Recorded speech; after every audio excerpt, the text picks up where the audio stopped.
What do you want? I haven't seen anyone in the longest time. I love the first 4 episodes that I got to see. They were excellent. Thank you so much. That means the world coming from you, Maggie. Thank you. Thank you. Alex, I wanted to start with you and talking about the first episode because you spend like 95% of that episode entirely on your own, getting to do a lot of like the externalization of what Ish is feeling throughout that episode. And I'm curious for you, like, what was that like as an actor, getting to really focus on like the physicality of emotions and feelings instead of internalizing it and using dialogue? Yeah, it's such a great question. For me, it was one of the things that attracted me to the show first and foremost. I remember reading this pilot episode and I thought, in what world can, without giving too much away, a little bit of smoke mean so much as an ending to a pilot, you know? And for me, having to internalize this experience that Ish is going through was the most daunting, horrific at times and gratifying experience of my career. It was really lonely, and that's something I didn't really expect. But shockingly lonely, even though you have a whole crew with you. And I was so grateful when I finally got to work with that amazing dog, Brass or Lucky. And then finally, of course, our heartbeat of the show, Emma, played by the tremendous Jessica Francis Dukes. But it was the experience of a lifetime and a true gift. It was beautiful to watch how it kind of all unfolds in the first episode. And then episode 2, you're so right. That's where the heartbeat really starts to be felt. Something I really love talking with actors about is how they build their characters beyond what's just written on the page for them. And something I kind of thought a lot about in these first 4 episodes is that this really is a very like primal human emotion like series. And you interact with a lot of animals, both wild and domestic. And I'm curious for both of you, like, did you ever factor in like animal work in building your characters and what sort of animals you would describe as like really embodying who Ish and Emma are? Absolutely. She's Mama Bear. She is Mama Bear, 1000%. There's a little joke that I have with the honey in the second episode. And I was like, she's handing him a honey bear. Like, I just truly believe that she is this thing that you look at and you're like, oh my God, like it's this enormous force. But she will slice anything that comes in the way of what she loves. So I always saw her as a bear. I think that's really accurate. And for Ish? Yeah, it's funny you brought that up. Like the animal thing to me is fascinating, and I have incorporated it in my performances.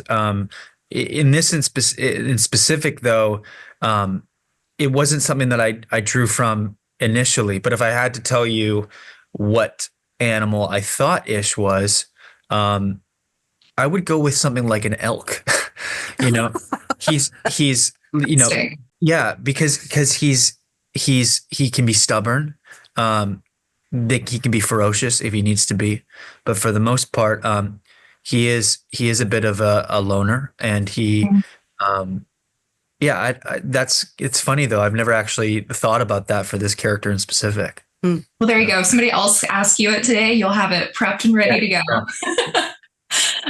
Going back to the mama bear thing, you know, I think what is so interesting with Earthbys is it kind of evokes the same questions as shows like The Walking Dead do, which is like, in this time of horrible like risk, there's still people creating life and still starting families and still trying to recreate that kind of innocence and sincerity that they had before this tragedy. And I'm curious, Jessica, for you and building Emma, where is her thought in, you know, bringing in children into this world? Is it this pure hope that they will survive and just continue to survive and start a new life? Or is there a real genuine fear about them contracting the illness and kind of recreating that, like the trauma that went before the episode, you know, picks up? I think she is afraid of anything when it comes to life.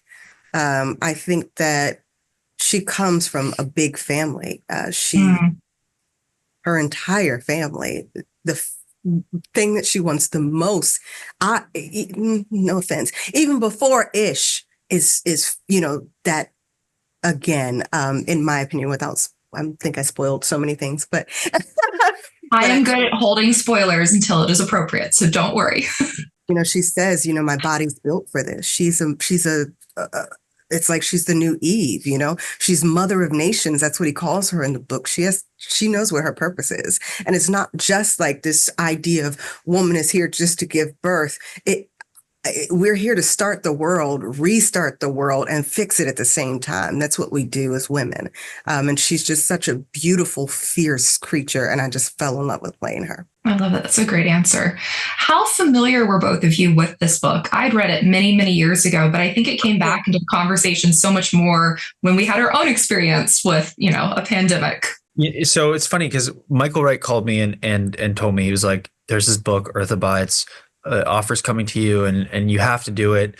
It'll be the hardest thing you've ever done and the most gratifying. He promised on all of those levels. And when I looked it up, I recognized the cover of that book. And I don't know if I've seen it on my grandmother's shelf or something, but then I read it and I was like, wow, I cannot believe this was written in 1949. Like, this is so topical today. And in a lot of ways, George R. Stewart was just so forward thinking, but it was almost biblical. And I was just instantly captivated. But what I loved so much about it was the hopefulness. You know, despite all the tragedy and all the drama that you experience, and people having to work as a primitive species, there's this hopefulness that maybe this time they can rebuild and get it right.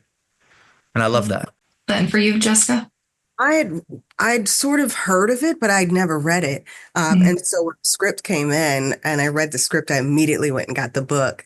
And as we worked on it, I read what we were working on. So I would read the first part of it. If we were shooting 1 and 2, I read only to where the book stops in, 2. And then when we got to 3 and 4, I only read that much. So when we were in these deep, intense scenes and I didn't want to plan what to do as an actor, but I wanted to read who she was at the core at the beginning of the story. And then Todd's writing and, what Alex was bringing to the table, then all of a sudden it morphs into just your personal truth. And it was, so the book was almost like the bones for me. So I chose little things to pick. Not everything, but there were a lot of things from the book that I took for her. I like that, not wanting to go too far ahead and know where the end is and kind of working with it as it goes. I like that. You have a project coming out soon, Jessica, that I'm very excited for, which is the new season of Gilded Age. That is like one of my favorite shows because it films in my favorite locations up in Hudson Valley and Lyndhurst. How excited were you to get to kind of go back in time with that series and experience all of that? My first fitting was 3 days after we wrapped Earth Abides. And I sent a picture to everybody and I was just like, I'm losing my mind. But, coming off of Earth Abides, it was such a huge journey to take on for 3 months. To step into another world was almost kind of what I needed because some of the really intense scenes for Earth Abides were sort of the final week for us. So to have something to really take myself out of this world and thank Emma and put her to the side was a joy. And of course, coming from theater, being in a show with theater legends was epic. I know I love that show so much because seeing all of my favorite people from the stage on my screen just makes my day. And talking about projects after Earth Abides, I know, Alexander, you have Night Comes, and that's another survival kind of story as well. Were you able to take anything that you learned from Ish into that role? Definitely, but I would say that the character I play in this, without giving too much away, is a lot more calculating. He's survivalist. It was pretty ironic. I was like, great. So I literally got the offer for that like the day I finished filming. I'm like, great, another post-apocalyptic show in Vancouver. But no, it's totally different. That is the one with monsters, and that'll be a film. But it was tremendous. The cast was incredible. Our producer Sean Reddick, he did Get Out and Black Klansman, and he's incredible. So that'll be a great one. And I'm actually flying back to Vancouver to shoot 2 films at the same time, which is pretty crazy. Oh, very nice. Yeah. And a great place to film them. Yeah. Don't let them go. Yeah, exactly. Excellent. Well, thank you both so much. This was great. And I genuinely loved Earth Abides, even if it made me think lots of complicated feelings and thoughts. Maggie, thank you so much. That means the world. Thank you.